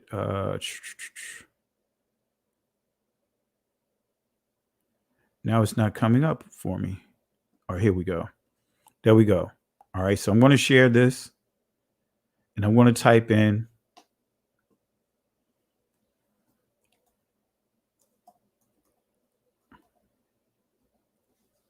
all right, notice what you see here. You see the results. If you can see the results here, I'm going to stretch it out a little bit so that way you can see it more, see it bigger. I'm going to enlarge it. Right now, we just confirmed a Hebrew word that we saw in the article that I presented that they discovered on some ancient artifacts. We see that inside the slave database. Now we see another Hebrew word, ancient Hebrew word, man, Yah. Now let's define the word. Now I'm going to paste this result into the chat so you guys can have it as a source. Let me stop the screen here and let me pull back up my presentation. See, family, do a lot of research and study. Been doing this for years, All right. Let's bring it back. All right. So we see Aman Yah, right? So what does this mean? And this is ancient Hebrew, Aman Yah. What does it mean? Right? Let's start with Aman. I already gave you Yah, but let's look at Aman, right? The Hebrew definition of Aman. Let's see what it means. It says to build up. We still seem to build up or support, to render, in other words, or be firm or faithful, to trust or believe, to be permanent, to be true or certain. So let me read it again. Aman, right? Many of you guys have said amen, but the actual pronunciation is Aman. The primitive root Aman, ancient Hebrew pronunciation Aman, is to build up, support, to render, firm, or be faithful, trust or believe, to be permanent, to be true or certain. So Aman transliterates to faith. Aman transliterates to the word trust. Aman transliterates to the word believe. So when you see faith When you see trust, when you see believe, it's the same Hebrew word, right? But notice this additional definition here. I want to make sure you understand. To go to the right hand. This means Israel knew how to go to the right hand of the Father before the Messiah came. They were already messianic, right? Because the high priest, that was the role of the high priest, to go to the right hand of the Father to plead for us, right? But anyway, when we start getting into the Day of Atonement, right? The feast days that's coming up in the 7th month, right? So we see here, to go to the right hand, believe, establish, be faithful, to go to the right hand. And our Messiah, Hamashiach, Yahweh Shai, Hamashiach, he sits at the right hand of the Father. So we see this name inside the slave database. So Aman Yah means build up, believe, my faith, go to the right hand of Yah. We just identified a couple of words so far. Okay, let's not stop right there. Baya is in a slave database. Baya, right? You know, I could pull that up, but you see here, you see the number of instances of this word here, Baya. Plenty of it. Alu Baya, right? You see Baya, but it's a number of words here that has Baya in it. Okay. So let's deal with the prefixes real quick, and I'll explain this why I'm going here. Hebrew prefixes and prepositions, right? You have what is called the ba, which transliterates to in, right? So when you see in the beginning, ba, rashamayam, right? Ba, rashamayam, or ba, ra, she, right? So ba, rashi, right? So what I say, Mashaya? No, not what I said in ancient Hebrew. I'm all mixed up today. But in the Israeli language is ba rashit, right? Or ba ra'ash shayath, right? In ancient Hebrew, so ba rashit. So ba means in. So rashit in Israeli language, right? That means beginning. So in beginning. So in, that's the prefix in. The ha transliterates to the wa and, the la to or for, the ga or gamal with, the mayam from, the kop like, the shan which would be shah. So here's an example right here. This is house bayath, right? In the ancient, bayath in the block letters, Syriac block letters. So if we put the ha at the beginning, this is how you see it in ancient Hebrew, right? Ha bayath simply means the house. Ha bayath. In the Israeli language, ha beth, right? But ha bayath, the house, right? Got the why. So you know what I mean? Just wanted to give you some information on that, on the prefixes. All right. So let's get back in here. So we see ba ya. Guess what? If we look at it from the prefix, right? Ba ya, in ya, right? That's what it simply means. In ya. In ya. All right. Let me make sure this live is still going. I can't see the chat. I try to peep in the chat and it looks like the chat is froze. All right. Let me make sure that we're good here. If we're still good, type 1, family, because for some reason I'm not seeing the chat move on my end. All right. So if we're good, type 1. But it looks like the chat froze. I want to make sure the chat didn't freeze. All right. But anyway. Okay, I see some more responses. Okay. All right. So ba ya simply means in ya. Right? In ya. Ba ya. In ya. All right. Now we go to another name. Allah Baya. Allah Baya, right? Allah can mean transliterate to God. Ba and Yah, right? So let's see if this in that example here. Let's see if it's in that example. Let me bring this database back up again, this particular site. Let's see if it's there, and then we'll close this out. But I wanted to just kind of give you an illustration here. Let's go back here. All right. Let me change my screen. Let me share it again. Let me stop this here. Oh, I'm about to leave the studio. Let me stop the screen share. Let me share.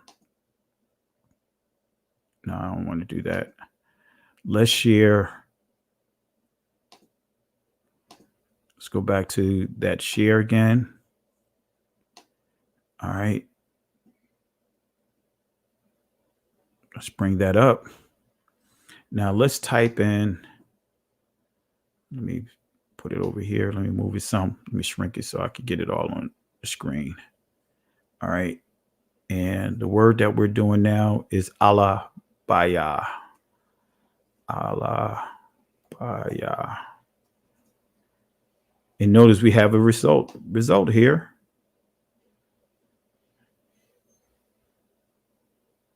Or do we? It says one result. Let me see here. So this one is not in there. Let me make sure I typed it in. Oh, I typed it wrong. AH. La. Yeah. There it is. Right? You see it there, right, family? If you could see it, type 1. But there it is. There's another Hebrew word. There's another Hebrew word. We're seeing the Hebrew all inside the slave database. But the problem from Dr. Price is having is I can guarantee he's not typing this in. See, I'm typing in nothing but ancient Hebrew words. I'm not typing in the Israeli influence of these words. If you did, you wouldn't be able to type in what we're bringing up here. You can type in Yah, but you will not be able to pull up some of these names that I'm pulling up if you didn't understand ancient Hebrew. So there's Hebrew all throughout the slave databases. All right. Now, if I just typed in, let's say if I just type in Yah, see how many results it gives us. I'm not going to type in a full name. Let's just put Yah.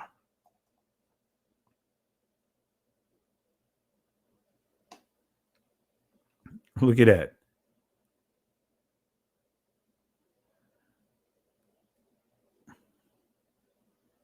Look at that. Baya Bene. You see? Come on, family. These some Hebrew words right here. Yao, right? Pen, Mar, Ya. Saya, Bar, Ban, Ya. We already did that one. All right. It's there. It's there, family. All right. So let's get ready to wrap this up here. Let me bring my presentation back up.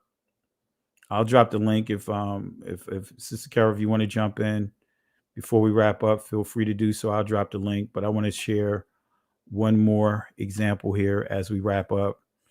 My goal was just to show you guys that,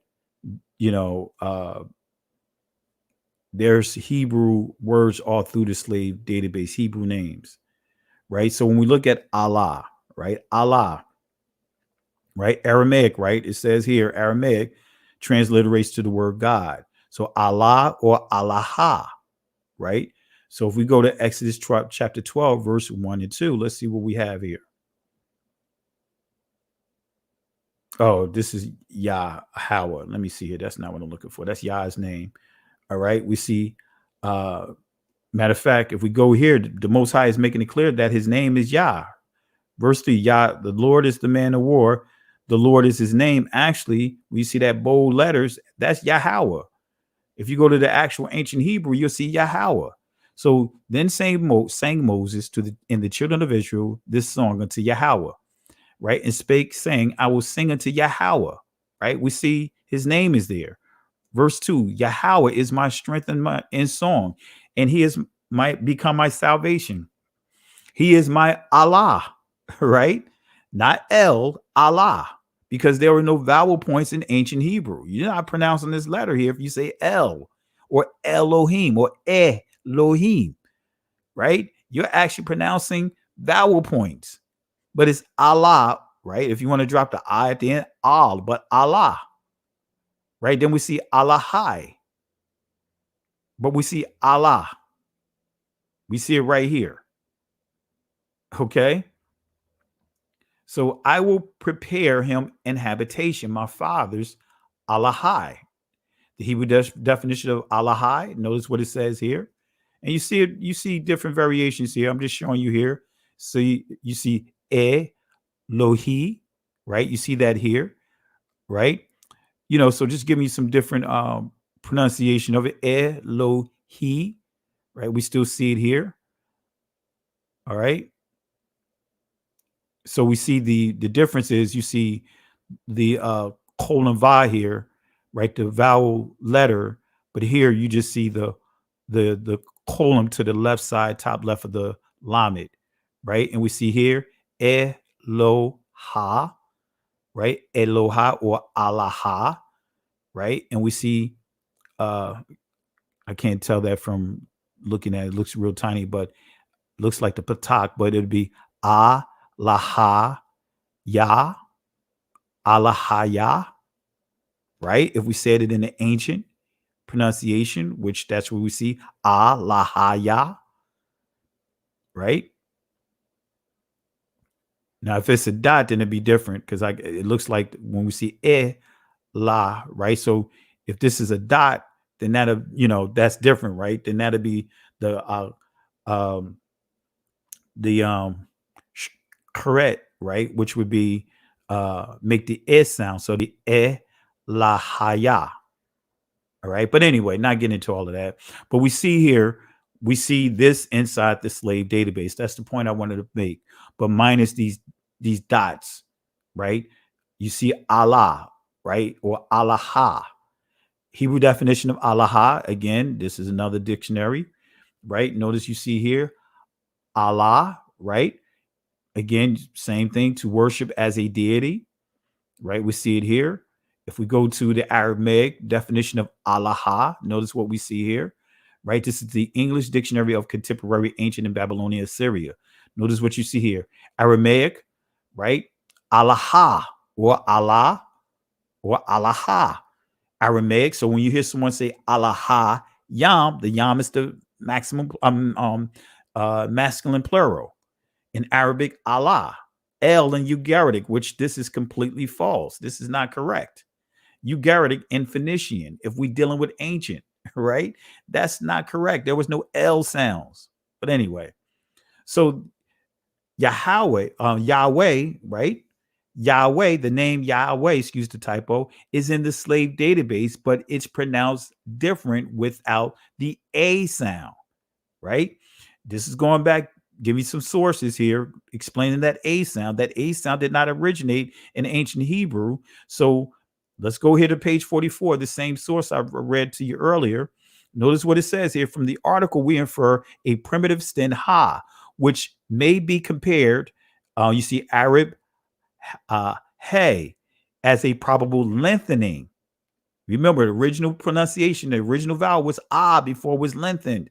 So may out of ma, possibly day out of da, whence Arabic day.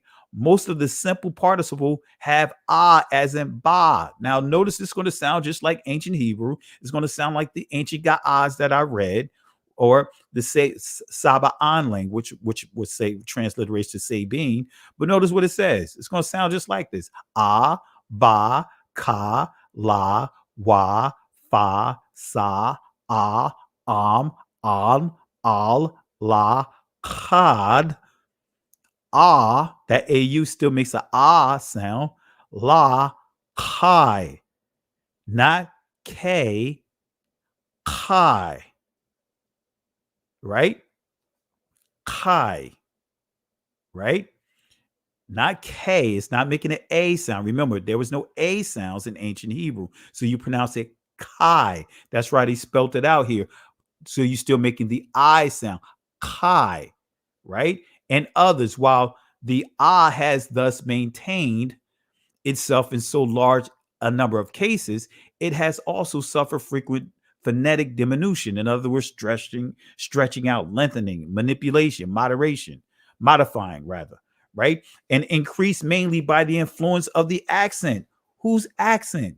First, let us take the form in which it has undergone degradation. Now, this is where I want to get to. The introduction of these are called umlauts. That dot right there, that's an umlaut. It says the Eastern, in other words, the Babylonian and Assyrian dialects seem to offer no example of this change. What it's saying that they didn't have these sounds in ancient Hebrew. There was no A sounds. I'm proving it here. So what is an umlaut? Guess what? We dealing with the Germanic influence. Umlauts. This is German, basic German pronunciation. Umlaut slightly alter the sound of the vowels, right? This is still the Germanic accent here. And you see just what I pointed out. These two dots at the top makes the A sound as an A. Then it can also make an S sound as in bet. It can make an sound as in her with the two dots over an O. Then it can also make a ooh sound as in door with the two dots over the U. This is all Germanic influence, family. So the umlauts look just like the Nikud vowel sign, the Saray, right? This is the Saray. This is the Saray Yod. That is the umlaut that makes the same sound, but instead of having the dots below the letters, the two dots is above the letters. It's right in our face. The influence of the Germans, the influence of the Europeans on our ancient Dabar HaKwadash or Dabara HaKwadasha, right? If we say it with every letter as a syllable, it's right in our face, family. So is it simply a coincidence that they have similarities so far as the similar marks? No, it's not a coincidence. Excuse the typo. I should have proofread my lesson here. So notice what you see in the slave database. You'll see Yahweh, right? Yahweh instead of Yahweh. You see Yahweh. Yahweh. Now, if you added a right here, it'd be Yahweh. Right? So that's right inside the slave database. Right inside the slave database. Now let's type this up and we're going to wrap up. This is the last example I'm giving you here. Let me show you here. See, family, we see the Most High is giving us proof right before us, because when I teach ancient Hebrew, I show sources and I use the slave database as one of my witnesses. And when I transliterated some of the writings on the pews, I use the slave database. All right. So let me stop the share. Let's bring it back up. All right. Share screen. We're going to do this last example here. I could give you more, but let's use this one here. Let's type it in.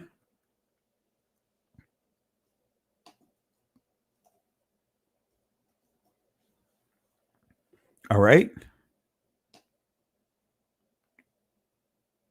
Notice what we see here. These are actual people names. These sisters have named Yahweh. You see that?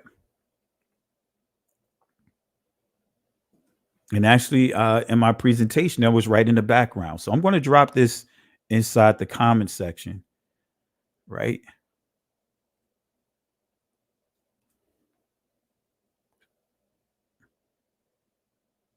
Okay. So family, I just shared with you proof, the evidence that there's Hebrew all within the slave database, right? And again, I want to make this clear. This is not me trying to disrespect Dr. Fred Price Jr., because again, we all are at this point of learning, right? We don't have it all. None of us have it wrapped tight. Anyone that says that they have it wrapped tight, stay away from them. Stay away from them. Stay away from them. Those are the ones that will deceive you if they teach that they have it wrapped tight. They know everything. Family, I didn't know all what I'm teaching you. I had to start somewhere. I had to unlearn a lot. And that's like I said, I studied ancient Hebrew. Well, I thought it was ancient Hebrew. It took 2 years. Was studying for 2 years, classes for 2 years. And it was pulling me into the Talmud. It was pulling me into Judaism. And I jumped out of the class. Got rid of that. I was like, man, I'm not touching that. And so I began to go the route of where I'm at right now. And my professors, right, they helped out because I would ask them questions and they'd give me off the record answers. All right. So I began to go to some of those Ivy League schools, taking classes just so I could have access to their libraries and present you this information. All right. So let me bring up my sister Carol here. Let me bring her up. How you doing, Sister Carol? Shalom, bro. How you doing tonight? Doing great, sis. Doing great. Anything you want to share for the people? Appreciate you jumping on. I didn't even realize I dropped the link. Did I drop the link? Yeah, you did. That's how I got on. I was like, how did I drop the link? I said, I don't even remember dropping the link. Yeah, you did. That's when I grabbed it. All right. This is some very powerful information that you're sharing. And as a matter of fact, when I learned about this website, I spent hours and hours upon hours just going through and doing different configuration of information, and because you can download the tables and configure the tables however you want to do. You can do it by African voyages, and you can do by voyages actually in the United States will come to the embark of your New Orleans. So it will show you all those that it came from different areas of United States as well as from the islands to New Orleans. But if you do the African, it will actually show you the origins of where they came from West Africa and where they disembarked over to the island area as well as to the Americas where they're taking them. And the interesting is also part is you can set up a column for the African pure name, and then next to it you can have the modern name. So you can see the original name and then the name that they created or the American pronunciation of the actual Hebrew name. So if you want to type in you will see everybody's name. Ba, Da, straight on down. It just gives you all their names. And you can see it right before your eyes. And then you go to the origins of where they come from. There's even more confirmation. Sierra Leone, who went to a lot of the islands. They went to Cuba. They went to Hispaniola. They went to Haiti. They went to Jamaica. All of that is in there as well. So you can watch the voyage. It gives you their age, their sex. It also gives you the slave capture, the ship that they were on, and how long it took them to get there. From time they picked them up and time they got to their destination. You can dig into this information, so much information get out of that. If you want to share with your family, just as a project to let them see who our people really are in black and white from the actual logs that they translated over into digital for us to manipulate the data and look at. The Most High provided that for us because they knew at a time we will be digging for this. What the evil was doing for themselves to keep their logs for their cargo turned out to be a treasure for us in the end to connect us to our people. Now, what I put on the screen, sis, for those that are watching, right?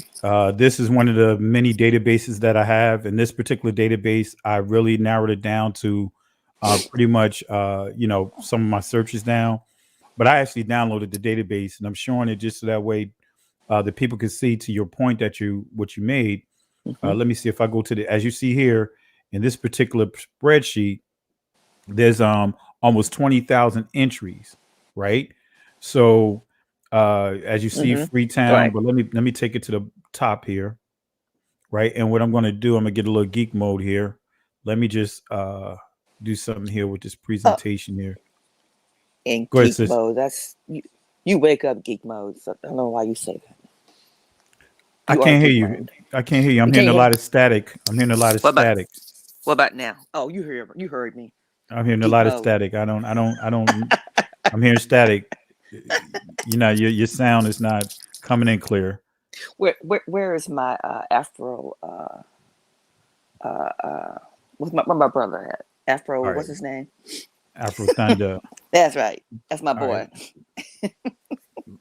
there we go. Get ready to rumble. That was my game for the Dreamcast. But you see, just to your point, Mhm. right? I just tried to kind of clean it up a little bit. Mhm. Let me collapse this banner here, this ribbon here. All right. So can you see it, sis? Yes. All right. I'm going to zoom it in some so that people can see it. All right. So I'm just going to slide it that, so you can see some of the names here. So to Sister Carol's point, you see age, you see height, you see the gender,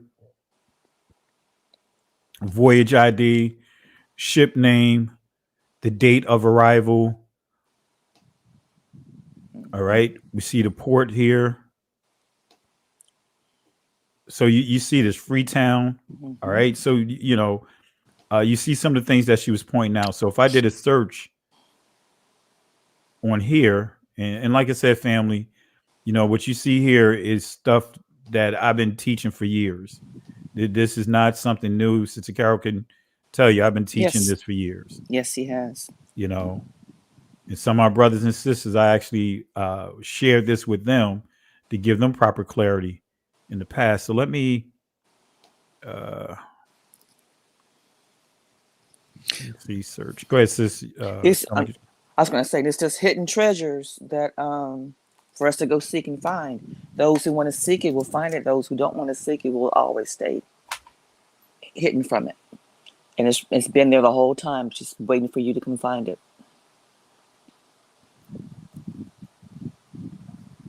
So right now, go ahead, sis. No, go ahead.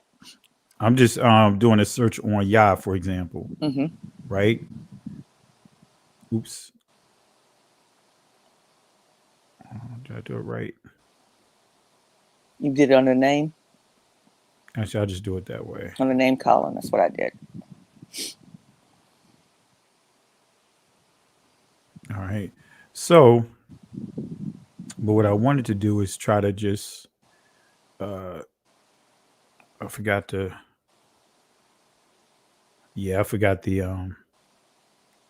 wild card. I thought it was star dot. Yeah. Let me do star.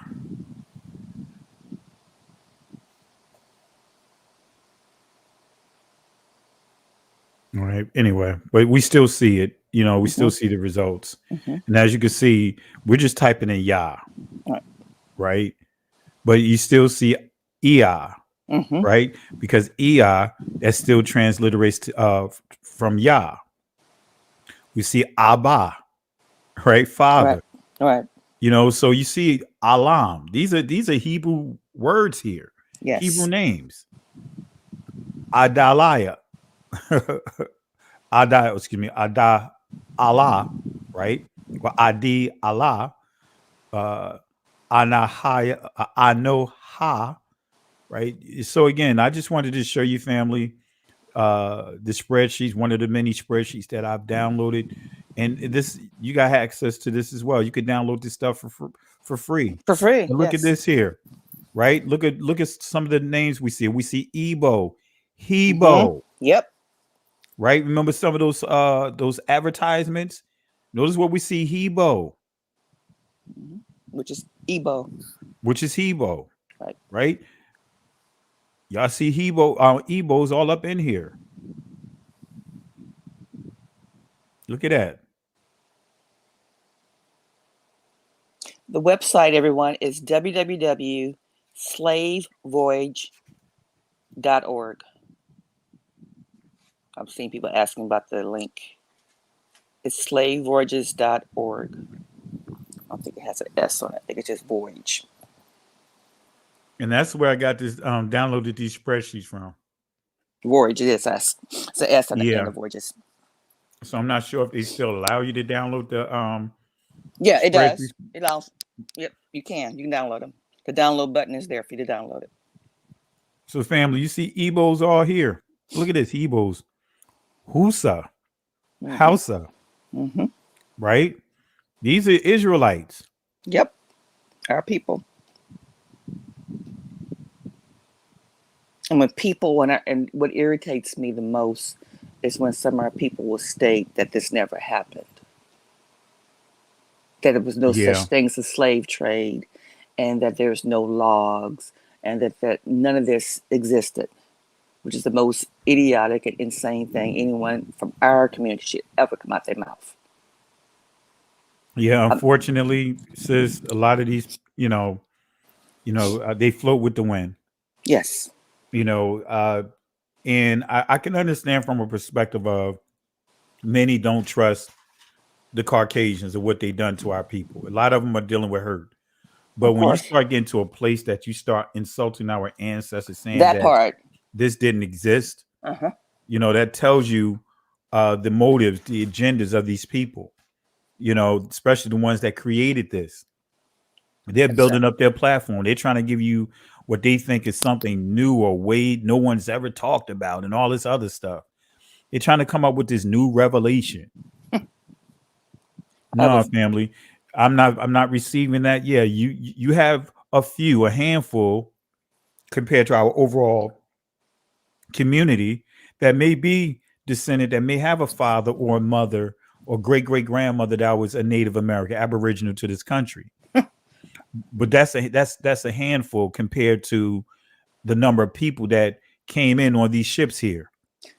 To your point, I had a friend of mine who's on Facebook, as a matter of fact,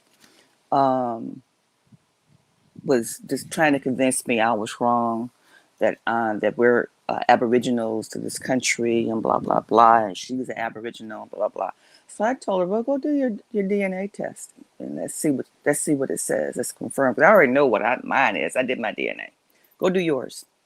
Well, she did it and came back Nigerian. She Igbo. I said, well, where the Igbos in the United States? Where do they reside? What reservation are they on? Take me to your land, your reservation, your land of your Aboriginal Igbos of the United States. She had no answer for me. But that's the idioticness that we have. Yeah, we intermixed while here, but our origins of the DNA is not going to lie in your blood. Exactly. Period. Your foundational DNA is not going to lie. Exactly. And family, please stop falling for the okie doke. And I know, and we've been there. I've been there as a pastor, that a lot of the stuff that I've learned, right, I want to just toss out. And I had a lot of anger, right? Because it's like, man, I was part of that delusion and teaching it. But I'm not going to toss out the baby with the bathwater. I understand, hey, you want to get rid of stuff, but not everything was created by Christianity. Correct. So many are so hurt that they are trying to do everything to undo their heritage. We know that there were ships that came here from Africa. We know that Mansa Musa sent ships here. That's a fact. But to say that the transatlantic world war never existed, this is why you have people laughing at our community right now. That's right. Don't take us serious.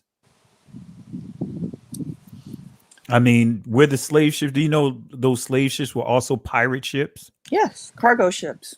Cargo ships. Yeah. Exactly. That was their job. One of the famous ships that you see is in the Pirates of the Caribbean. The Ouida, that ship that you see, Yes. that was actually a slave ship. You can look it up. That's the slave ship that they broadcasting in that movie. Absolutely. All those cargo ships were slave ships. I just keep it real because we were cargo. We were cargo.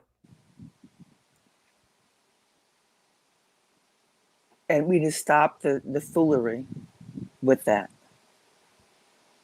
Because when you go over to West Africa and you see those dungeons, what do you think those are for if it didn't exist? When they're telling you over there that it happened. So everybody's lying. Your own people lying on both continents are lying. Exactly. It's just nauseating, but it's time to come out the darkness and just embrace all of this because it's all our history and you can't deny it. Either you accept it or you're not going to accept it. There's no in between. Exactly. So I'll say it again, family. Please don't come over to We Woke Now with that craziness. Because I will just remove the comments because I'm not allowing that to be in any of the comment section. You're entitled to believe what you want to believe, but please don't bring it over here. You're disrespecting our ancestors. So I just sat here and spent an hour and a half, almost 2 hours showing you that there are Hebrew names inside the slave database. Mm-hmm. I just pulled a couple of them.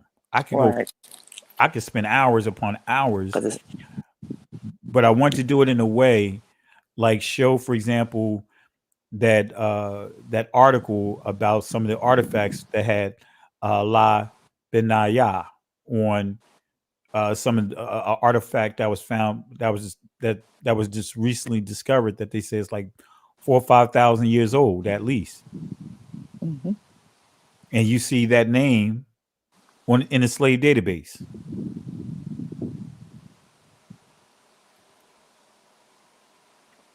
So I just wanted to just take the time out, and I just wanted to make sure the people understood that, hey, let's take it easy on some of our brothers and sisters, many of the pastors that are now coming to the realization and teaching this truth. Guess what? You have to start somewhere. Yes. And I had to start somewhere. Absolutely. And when I made that transition, I was still holding on to the first day of the week worship. I fought tooth and nail until, just over time, just really doing my due diligence and taking time to thoroughly study. And we came out of all of that. Mm-hmm. So let's show grace, since we talk about grace. Let's show grace on Dr. Price and others that are coming into this truth. They're giving some great information, just that, of course, they're making their transition as well. Absolutely. Absolutely. And he's doing a beautiful job as he stepped through. But I believe and I pray that he will get there, just like you did. And Pastor Darby was at the cusp before he passed away. But I truly believe he would have just stepped right out of it. Exactly. Because Pastor Darby was still teaching that we didn't have to honor the law, statutes, and commandments. Yes. He was teaching that basically we didn't have to honor the Shabbat. Correct. Just services on the first day of the week. Correct. But guess what? It didn't take away from some of the powerful words that he shared. None. But that means, but as to your point, we all still have to make our transitions. We all still have to make that walk. We still learning. You live, you learn. You know what I mean? So right. Every day is a learning experience. Correct. Someone asked, what is grace in Hebrew? Well, the Hebrew word for grace is Khan, right? In the Israeli language, it'd be Chen, but or Cain rather, like you would say Cain. Mm-hmm. It'll be Cain, but in ancient Hebrew is Khan, Khan. right? You hear people say Khan, but actually it's Khan. So that's the pronunciation of grace in Grace. Hebrew, and I'll just put it inside the chat here. It's only by his grace, ask that. So only by his Khan. Should be your screen name now.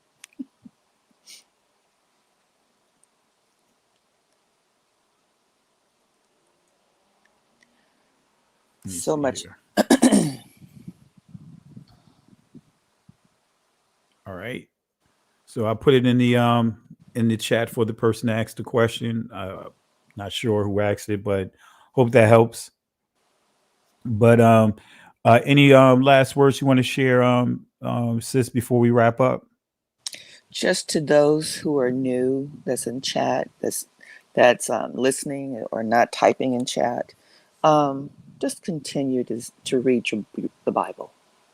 Read your history book. Especially read Genesis.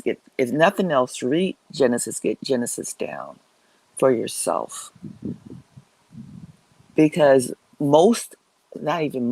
all of your foundational knowledge is in that whole entire book about how we got started and who we are and where we were going and why we were going and our people.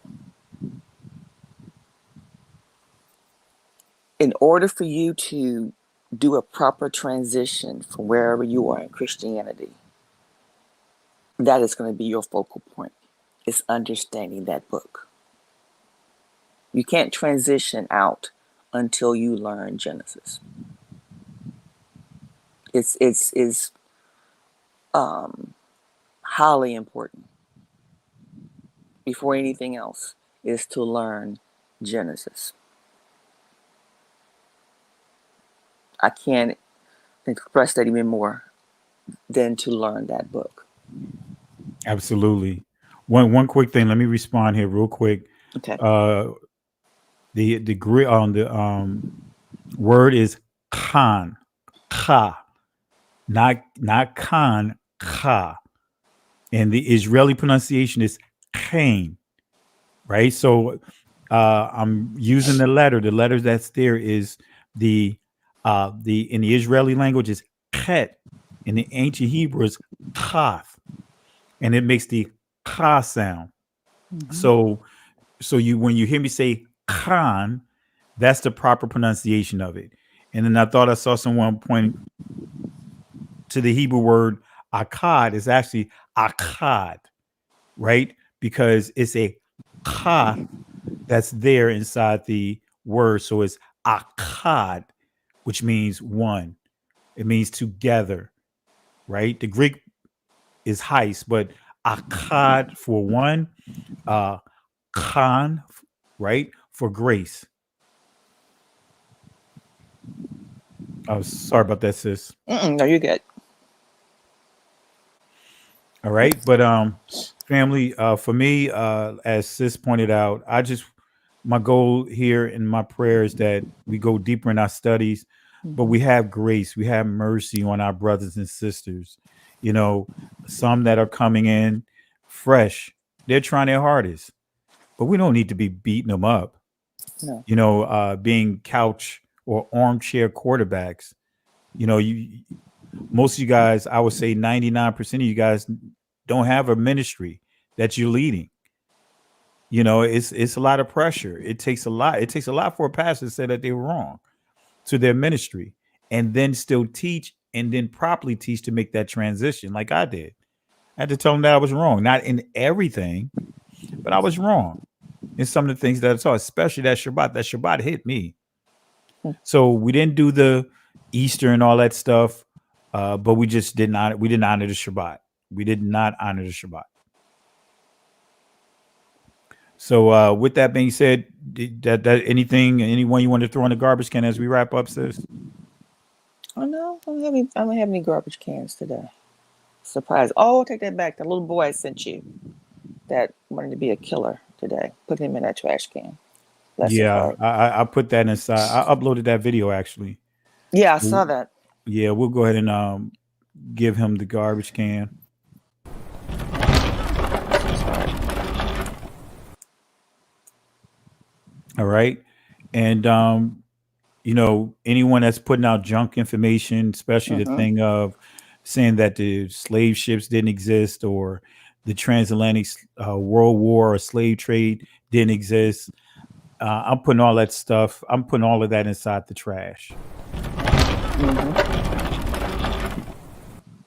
That's exactly I'm what going to go ahead and give it a 3-piece.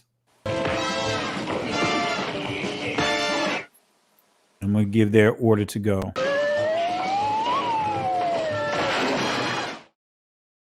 All right, family. In the words of Moses, as the Most High used him to encourage our people not to give up, to encourage our people not to quit, Moses had to utter these words to the children of Israel, coming out of Exodus chapter 14, verse 13 and 14.